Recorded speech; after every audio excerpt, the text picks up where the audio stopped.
Hello beautiful souls and welcome to my channel, Roseology. I pray that this video finds you in amazing spirits, and if not, then hopefully this video can bring you a little bit of sunshine, a little happiness, a little support, clarity, and love today. So we've got a lot to cover in this video. This is all about the new moon happening in the sign of Aquarius on January 24th. Now, I'm filming this on January 22nd. I hopefully can have this out to you guys by the end of the day.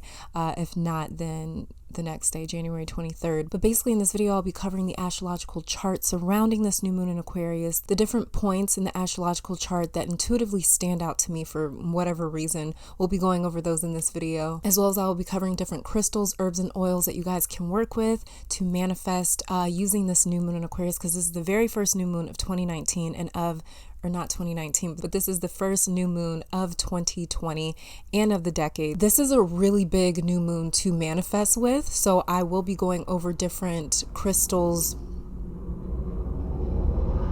So I will be covering different crystals, herbs, and oils that you guys can use with this new moon to help manifest easier, bring in your law of attraction, transform something in your life, repel or banish something in your life. I will not be telling you guys exactly how to use these crystals, herbs, and oils because I've done a video solely dedicated just to explaining and really breaking down how to program certain objects, that the way you can use it in your manifestation work. So I will link that video down below, as well as I might be splitting up this video into two separate parts, one for just the astrological points and the other just for the tarot reading, because for whatever reason I was intuitively led to not just pull cards for this new moon, but to also pull cards for the 2 weeks following the new moon. So I have a tarot spread for the new moon in Aquarius happening on January 24th. I have a tarot spread for the week of January 26th to February 2nd, and I have a tarot spread for the week of February 3rd to February 9th. Okay, so I have 3 different tarot spreads for you guys, and I might be, like I said, I might be splitting them up. That the way this video isn't too long, and plus my Wi-Fi just isn't having it. That's why I try to cut down and edit so much of my videos to get the time as short as possible, because my Wi-Fi is just, it's horrendous. A lot of the times I'm actually uploading from a public spot because it's horrible here. I didn't know that you could have these sort of Wi-Fi issues in 2020, but I guess you can apparently. So if you have specific needs for this video, you can scroll down to the comments in the description section down below that has the timestamps to different topics and points discussed in this video. And if I do combine the tarot spread into this video as well, then you will also find the timestamps to the meditation and the card spread down below. All right, so let's just go on ahead and get started with this video with talking about this new moon in Aquarius, because it's going to be a big one, you guys. All right, so before we discuss the astrological chart, it's really important for us to understand Aquarius, his energy, and who he is. So Aquarius is the zodiac sign of the water bearer. This is somebody that is pouring water out. It looks like they're pouring water out. This sign, this constellation, is ruled by Saturn and Uranus, as well as Aquarius rules the 11th house of friendship and community and the collective. Now, getting into the energetic guts of Aquarius, he comes directly after the sign of Capricorn. And in Capricorn, that is a part of the story, that is a part of the astrological journey where we encounter a mountain made of our own karma and consequences. So that is tiring, grueling, exhausting, very heavy work when we are dealing with Capricorn.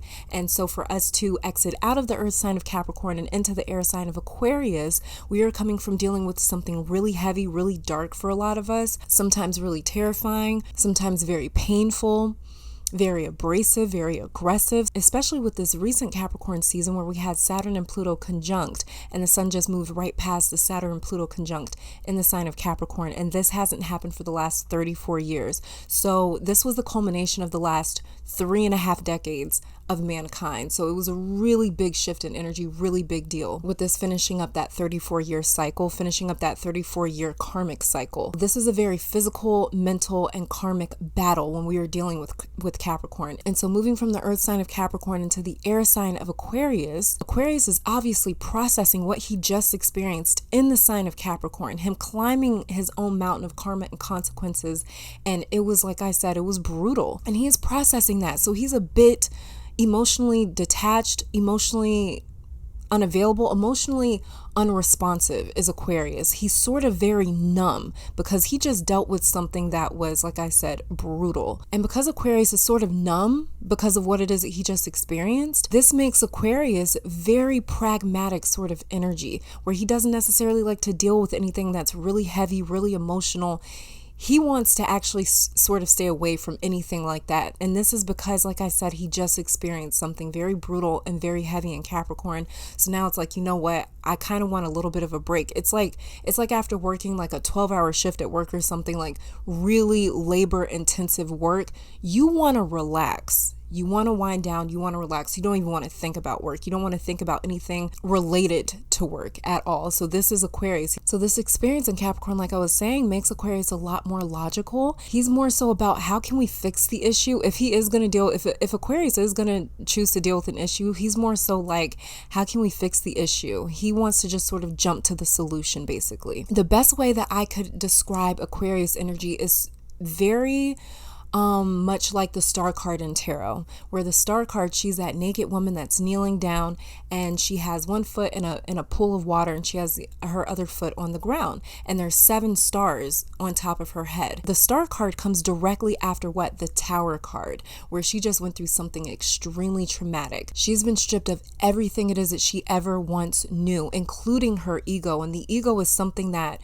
we have constructed over time. The ego is how we identify ourselves to be. So that is something that is constructed over time and over experiences and over lessons, whether we learn from them or not. So basically, in other words, the life that the star card built came brutally crashing down in the Tower card. And so she's stripped of everything it is that she ever knew. And this is why she's naked, to show her vulnerability and to show how exposed she is, but to also show that she is transparent. This is her in her element and her own instinctive nature. This is her stripped of everything it is that she has ever built in her life. So this is just solely her. So the star card is in a really bad state of shock, disbelief. She's vulnerable and exposed. And this is how we need to sort of see Aquarius energy. Is just like, he's almost like in a daze. He's so numb from what he just experienced that he's just sort of walking around naked, not really involved, not really engaged in his surroundings. He's just more so still processing everything that he just went through. But this is also where Aquarius gets his superpower from, because that experience in Capricorn makes him more community oriented. He remembers what he just went through in Capricorn, so he takes it upon himself to remind people of the fact that, hey, there's way bigger fish to fry.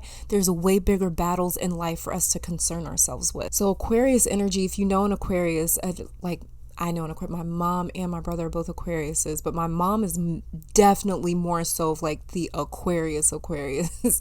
And she's the type of person, Aquarius energy is the type of energy that's going to ask you, like, is this really worth stressing about?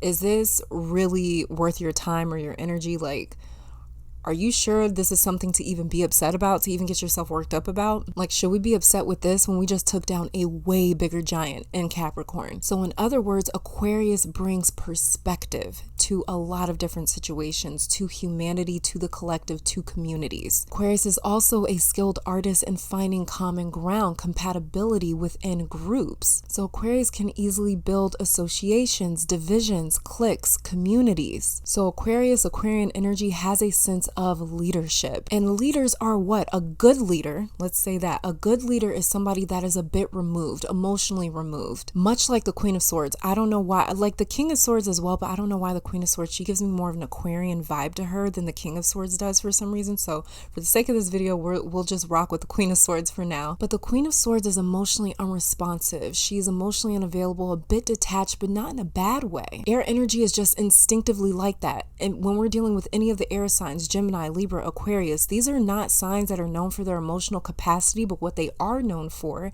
is how they deal with people, how they deal with communities, how they deal with the collective. And they usually deal with people using logic, intellect, and diplomacy. So since Aquarius came from Capricorn, he's not really that interested in taking on more mental or emotional baggage or distress. So he has encountered karma, survived it, lived to tell the tale, and because of that, he respects that part of his journey. He is humbled because of it. So he finds this responsibility, almost like adopts this duty to stay true to his journey and what it is that he's just gone through by not allowing the small stuff to get to him. He sees that as a responsibility of his. It's like, you know what? I'm not going to allow the small things to get to me, because look at what I just did in Capricorn. Look at what I just had to go through. That's a real giant. That's a real issue. That's a real problem. This little mundane life stuff, that's I can deal with that in my sleep with my eyes closed at this point. So the things that he lets go, he does, and the things that he has to acknowledge, the things that he has to solve or deal with, he deals with them in a tactful way. He's very judicious like that. So some will look at Aquarius and accuse them of looking or coming off or being intellectually superior because of Aquarius's unique ability to completely detach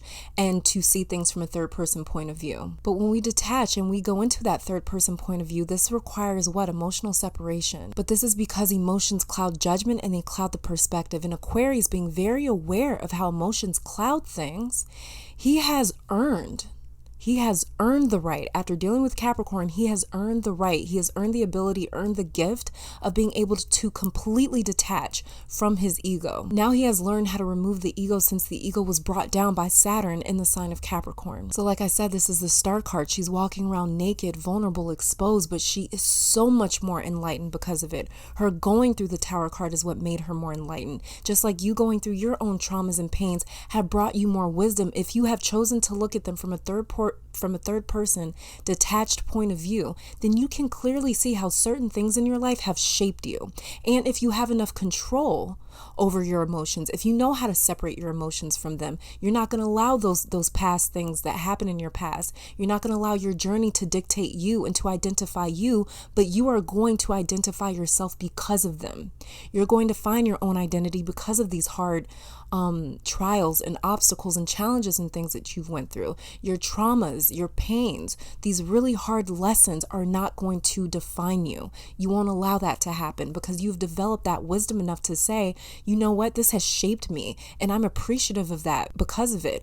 I'm now able to see a much wider landscape than what I was before. So there's a lot of enlightenment that comes with that. Now moving on to the planet Uranus that co-rules Aquarius. Now Uranus is the energy that is responsible for making Aquarius think so much outside of the box. Like I was saying, Aquarius is also ruled by Saturn, which is why Aquarius has such a respect and a tolerance for Capricorn. But Uranus is the reason that Aquarius is such a unique, independent individual. Me personally, I love Uranus energy. Uranus is sitting directly on top of my ascendant, same exact degree in everything.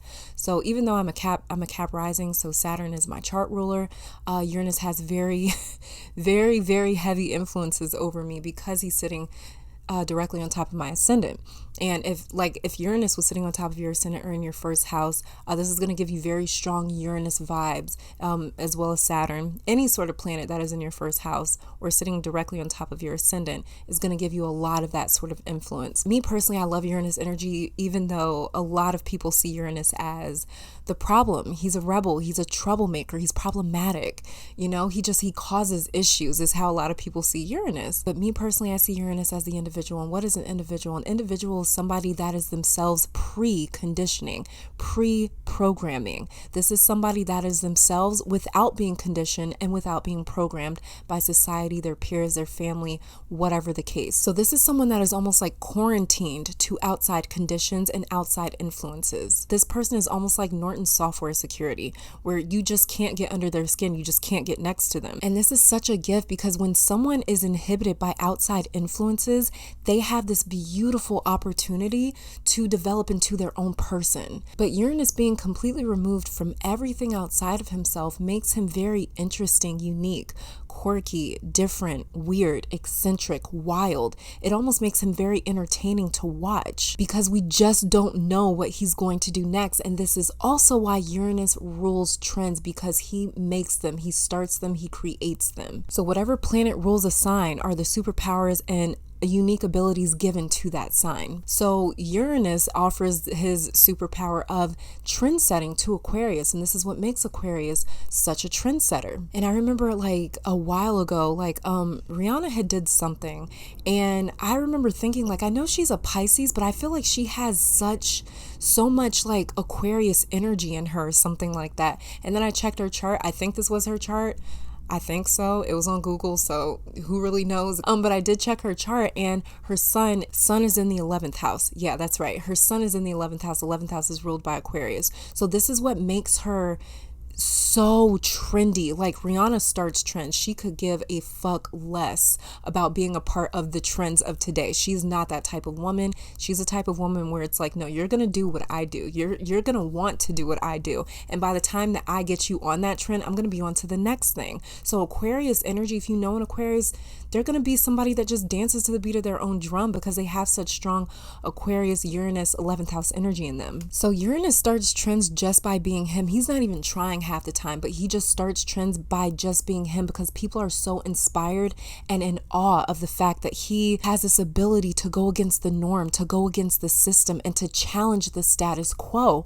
That is inspirational. That is different for people. It's exciting for people to see that because we're so used to following the herd, being a part of the matrix, that anytime we see somebody like divert from that sort of plan, divert from that sort of structure, we're like, hey, hold on, what are you doing? We're allowed to go over there? And then that's usually what happens with the trend is like, oh, we didn't even know that this was a possibility. We didn't even see this. Aquarius can see the things that we cannot see. Uranus can see the things that we cannot see. But when we're dealing with energies, you have to understand that energy is not discriminatory. So whatever energy it is that Uranus emits is also the energy that Uranus is on the inside. So energy is extremely transparent. It's very true to itself. It's always in its own instinctual element. So Uranus isn't just rebellious with other things. He's not just chaotic with other things, with outside things. He's also like that with himself. So if you find yourself as somebody that is dominated by Uranus, or if Uranus was in retrograde at the time of your birth, you may find that Uranus also sort of influences you or encourages you to rebel against your own self,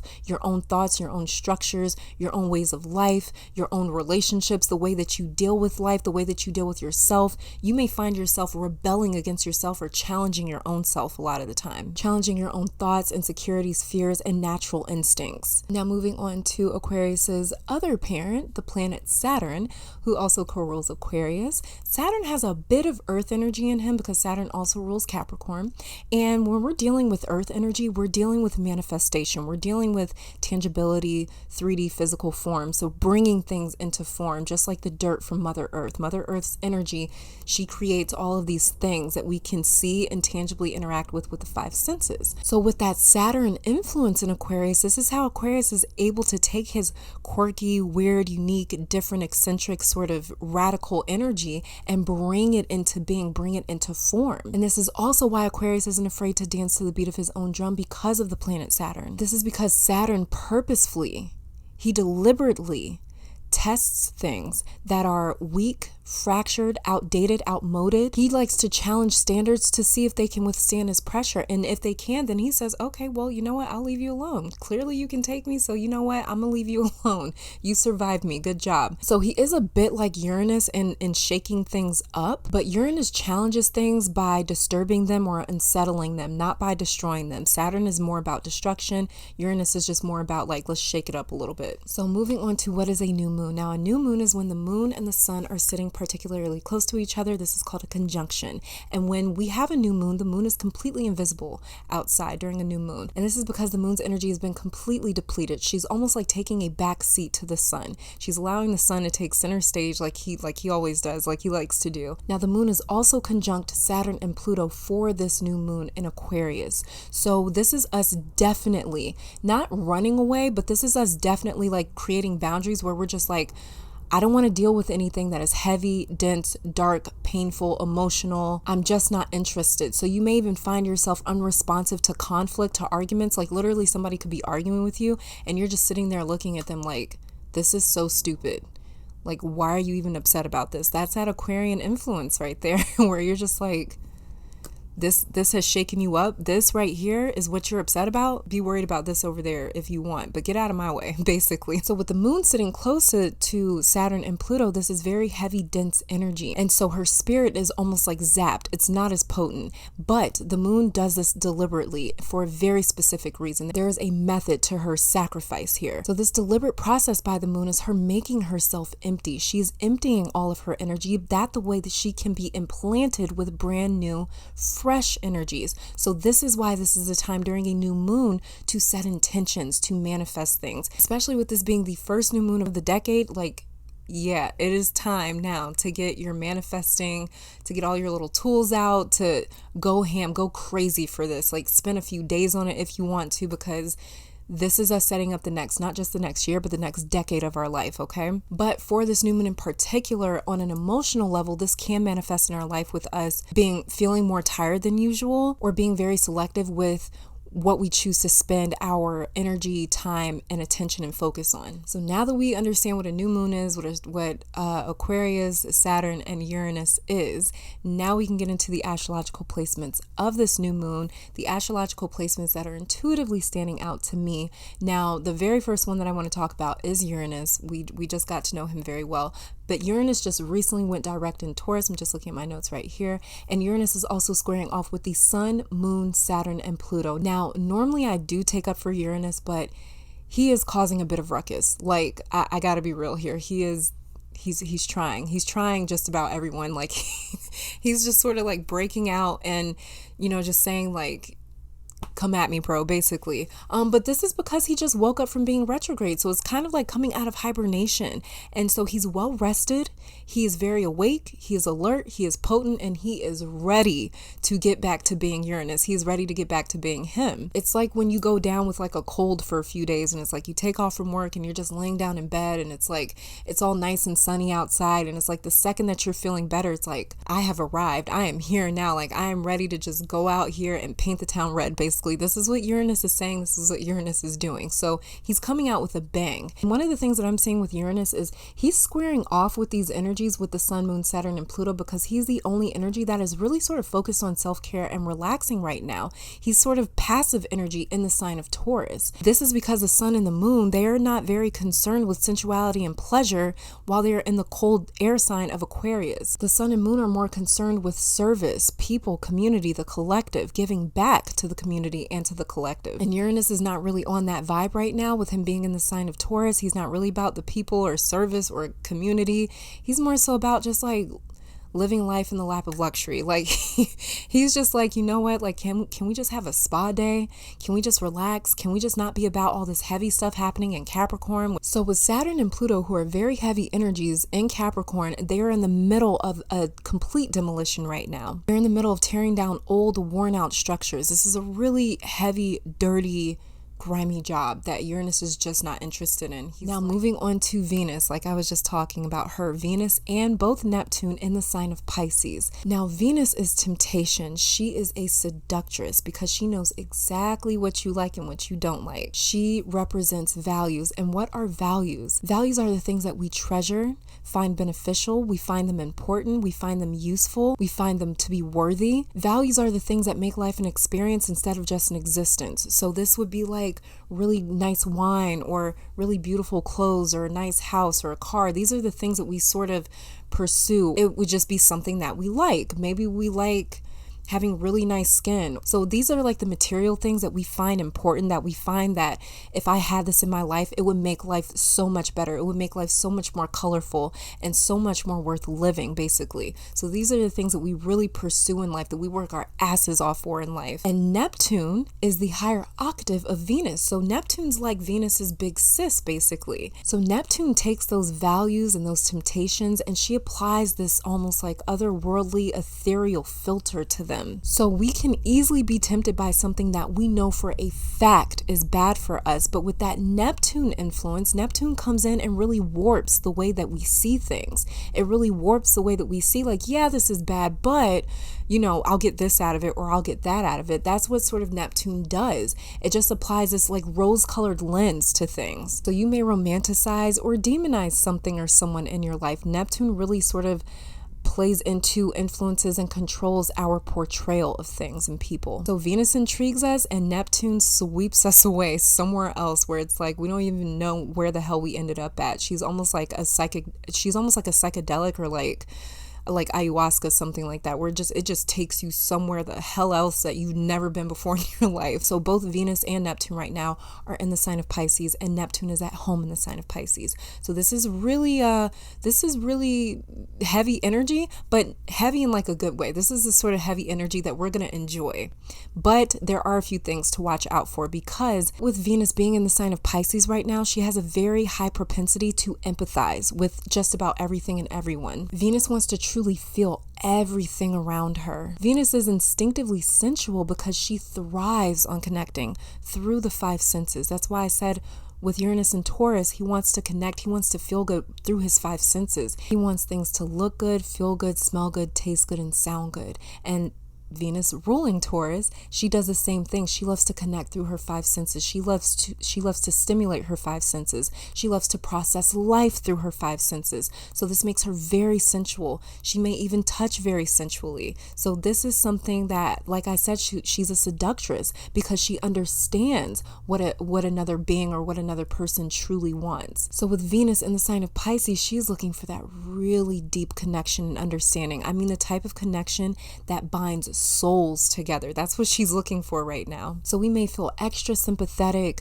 understanding, and patient with people in our life right now. Now, while this is a great thing, there is another element at play here with Venus square Mars, who is in the sign of Sagittarius. This can be pretty explosive between Venus and Mars. Venus and Neptune are actually squaring off with Mars. So this can be a bit explosive because they aren't cooperating. They are setting off fireworks, triggering each other right now. So moving on to Mars and Sagittarius. Now Mars is our drive. He's our reason. He's our because. He's the Knight of Wands all day in tarot, where he is charging front lines of battle. He is willing to die for what it is that he believes in, for that cause that he is fighting for. He's willing to die for it, to give his life for it, because he believes in it that much. And that is who Mars is. He is just our drive, our energy, our motivation. He's the reason we do the things that we do. And Sagittarius is the archer that is all about potential, seeing potential. So Sagittarius is very restless. He's always searching and on the look for more. He's like this master explorer. So Mars and Venus squaring off right now can sort of look like, just as an example,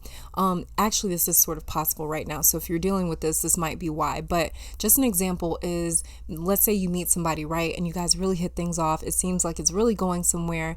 And then all of a sudden out of nowhere, they just ghost. They just disappear. They stop texting, stop calling you, stop texting you back, stop communicating with you, or maybe you do this to them.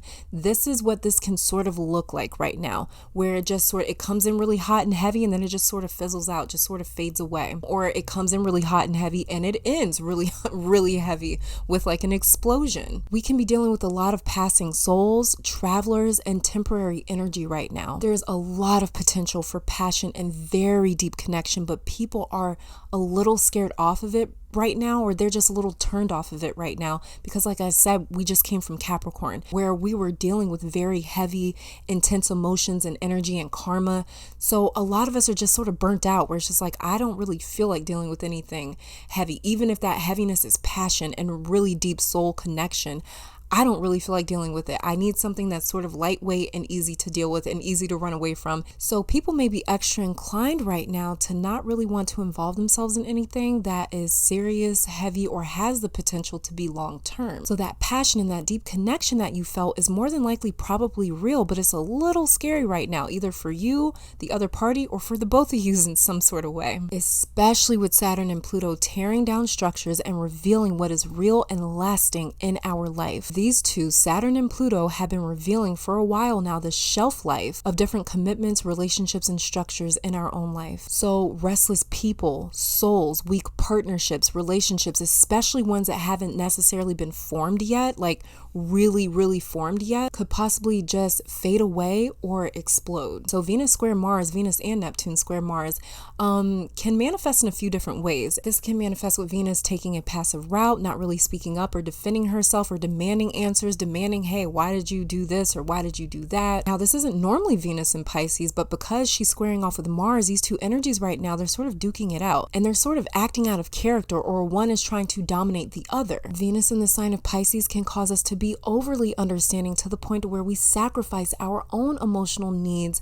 values, and wants just so that we can be there in support of something or someone else. So like, for instance, let's just go back to that example of ghosting. Let's say that this person decides to return like a few weeks later with some sort of lame ass excuse, right? Venus square Mars might be too understanding, or not really put their foot down, or not really have any sort of ramifications for this individual because they don't want to stress that other party out, even though they were stressed or hurt. Mars in Sagittarius can influence or encourage us to overlook things because, like I said, Sagittarius is the archer. He's constantly searching. So this can cause us to overlook certain things where we normally would be like, you know what? No, that's a deal breaker. You're not allowed to do that. And this is because Pisces is a very sacrificial energy. I'm going to be getting into Pisces energy next month when we have our new moon in the sign of Pisces. But you know, Pisces is very sacrificial energy, almost like a martyr in a sense, putting many things and people before itself, all for the greater cause, all for the greater good. So Pisces, like I said, is like this sacrificial lamb. It's like this energy that runs on sacrificing itself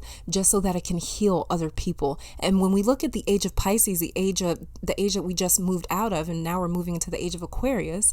But you know, if we go back 2,000 years and look at the age of Pisces, we had this very famous character named Jesus who came here, offered himself, sacrificed himself, was a martyr for humanity, just so he could heal humanity, so he could bring healing, love, and peace to humanity. He sacrificed his own life. So he was like this ultimate martyr for mankind. And this is Piscean energy is very, like I said, it's all about sacrifice. Now, the last astrological point that I want to discuss that I am seeing intuitively that looks like to me something that we just should be aware of is Chiron in the sign of Aries. Now, Chiron is the ultimate blind spot in astrology, and I love Chiron. I just want to give him like a hug because I just love his energy. But basically, Chiron is the energy where it's like we can identify or relate to similar pain in others, but when we look in the mirror, we cannot identify that pain or that source of pain in our own self. So Chiron is a legit superpower when it comes to using that wisdom to help others. But when it comes to ourselves, it's very difficult for us to see that pain, to locate it, and to heal it essentially. So Chiron is very third person point of view. He's almost like the part of our shadow that really wants to help other people, that he sees like running into the same wall over and over and over again. And so with Chiron, he unconsciously recognizes that wall that they keep running into because it is the same wall or structure that is in his own way. Best example for this, and I'm pretty sure many of us know somebody like this, are people that are in horrible, toxic relationships, but they give the best advice. We all know someone like this. We all know somebody like this. I know you do. So with Chiron in the sign of Aries, to me, this looks like disagreements and hurt egos. You might want to, you also may want to watch out for disagreements or arguments with like siblings or people that are really in your close vicinity, your close circle that you kind of deal with on the day-to-day, on the regular. With Chiron and Aries, this can also manifest with people or ourselves feeling inadequate or feeling overlooked. So watch out for people that want to be right or first or praised or seen. People may be acting out a lot, like they may be showing their ass a lot right around this time because they are solely doing it just for attention. But the good thing about this is, like, I feel that some of us won't be involved in arguments, but may find ourselves as almost like a mediator between these like two people arguing basically. So yeah, definitely use this Aquarian energy to find that common ground, that common denominator that can sort of bring two people together. If you find yourself as a mediator, definitely take this time, this Aquarius season. When we're in these different seasons dealing with these different signs, this is you able to tap into that superpower, basically tap into that ability. So tap into that Aquarius energy, that Aquarius ability to find that common denominator. Even if you don't have Aquarian, Uranus, Saturn, or 11th house energy in your chart, you can still pull from this energy, okay? So use this Aquarius energy to find that common ground by offering a different perspective. All right, so now that we have gotten all of that out of the way, it is time to move on to the crystals, herbs, and oils that we're going to be using, or that not necessarily that we have to use or anything like that, but these are just the different crystals, herbs, and oils and things that you can use to manifest. Like I said, I won't be going over exactly how to use them. I have a video for that I'm going to link in the description, and you can check it out if you want to.